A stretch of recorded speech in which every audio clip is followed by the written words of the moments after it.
औज़ुबिल्लाहिमिनश्शैतानिर्रजीम। गिरते हैं शहसवार मैदान जंग से, वो तिफिल क्या गिरे जो घुटनों के बल चल।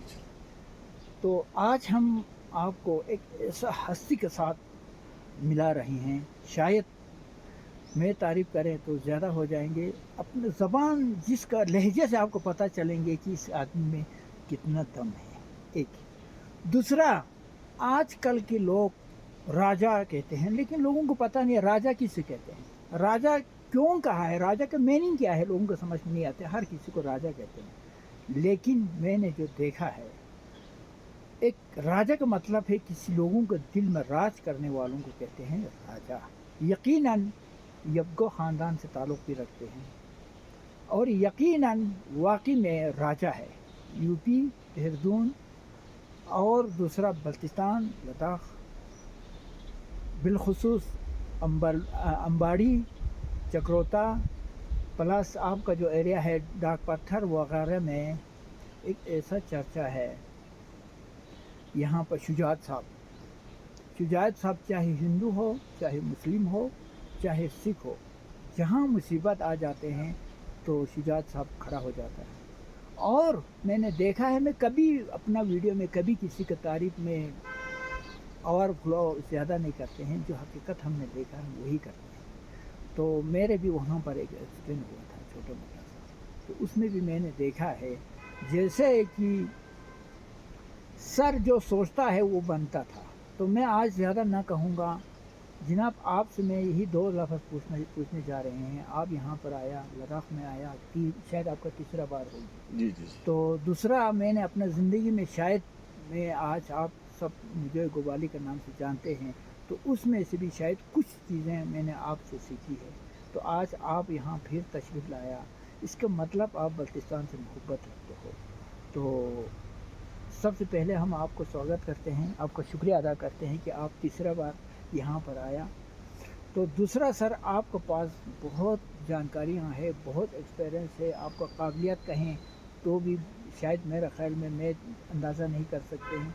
उससे भी ज़्यादा आपका अखलाकियत, आप रात दिन हर किसी का साथ देते हैं, रात दिन ज़रूरतमंद को मदद करते हैं, ये हमने देखा है। तो मैंने पहले ही कहा, राजा का मतलब लोगों के दिलों में राज करने वालों को राजा कहेंगे। तो आज में यही सोचते हैं कि जनाब हर जगह में लोगों के दिलों में राज करते हैं। तो सर, आपसे हमने बहुत कुछ सीखा है। अभी हम यही जानना चाहते हैं कि आप यहाँ पर तीसरा बार भी आया है और आप पाकिस्तान भी आप जाके आए हैं और आपका आबा व अजदाद खपलू से ताल्लुक़ रखते थे।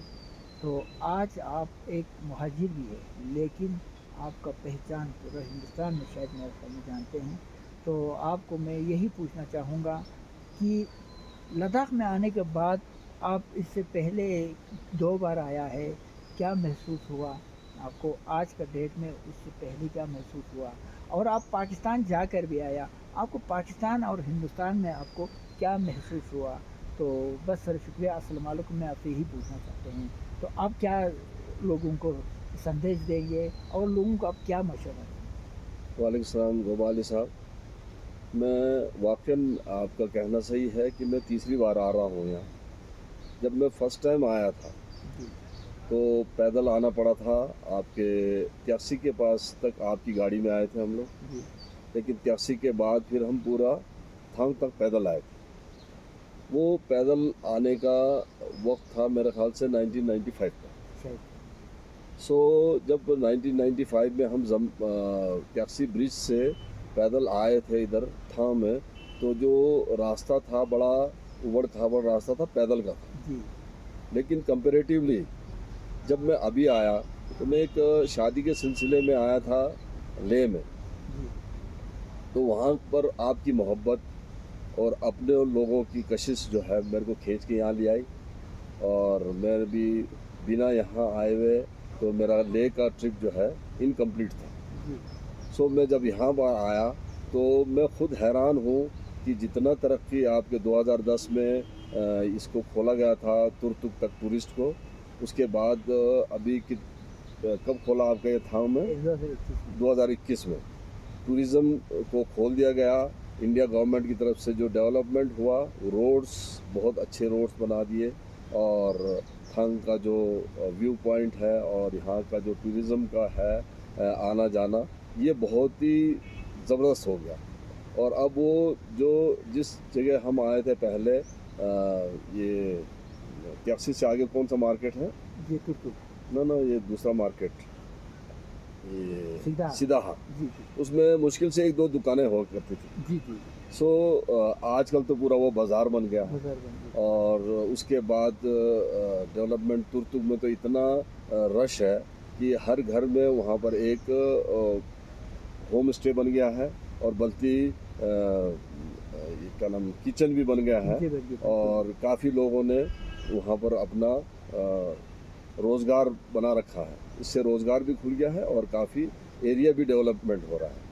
और ये गवर्नमेंट, इंडियन गवर्नमेंट का ये बहुत बड़ी अचीवमेंट है। और आप लोग के एलओसी पे बिल्कुल लास्ट जो बॉर्डर इलाका है, यहाँ पर इतना हलचल हो गया है। जी जी। तो अभी आप ये बताइए, आप पाकिस्तान में क्या करा रहे हैं? जी जी जी। तो क्या महसूस हुआ कि हिंदुस्तान और पाकिस्तान में? अब वो एक्चुअली जब मैं भी वहाँ भी एक शादी के सिलसिले में गया था, जी तो काफ़ी इस्लामाबाद में रहा मैं। लेकिन वहाँ पर इस्लामाबाद तो अपने आप में बहुत बड़ी सिटी है। जी लेकिन अब कंपैरेटिवली जो हमारे यहाँ पर इंडिया में जो हमारे 3 गांव आए थे, उस दौरान जब मैं आया था तो इनकी हालत बहुत ख़राब थी। और आज मैं जब आया तो इतनी तरक्की हो गई कि हर आदमी, हर जगह स्कूल है और रोड्स है, और इवन स्मार्ट क्लासेस भी है। जी ये जो लास्ट आपका ये पोर्शन है, इसमें स्मार्ट क्लास भी है, और टैक्सी में 2 स्मार्ट क्लास चल रही है। और अब मैं गुजारिश करूँगा गवर्नमेंट ऑफ इंडिया से कि जो थंग है, इसमें अच्छे सा कोई स्कूल डेवलप किया जाए। और अगर हो सके तो एक जो तुर्तुक से जो रोड चलती है आपकी, यहाँ निकलती है करगिल से आसपास, जी उसको खोला जाए जी जी तो इजीली तो यहाँ पर हमारे आना जाना हमारे को भी इजी हो जाए, बाकी लोगों को भी। जी। तो आपका रिश्तेदार खपुलू में है, जी जी जी हैं? तो आप उनसे मिल के अभी आया जी जी। हैं? तो आप क्या महसूस करते हैं कि अपना खपुलू में एक बार जाके अपने घर में जाके हाँ।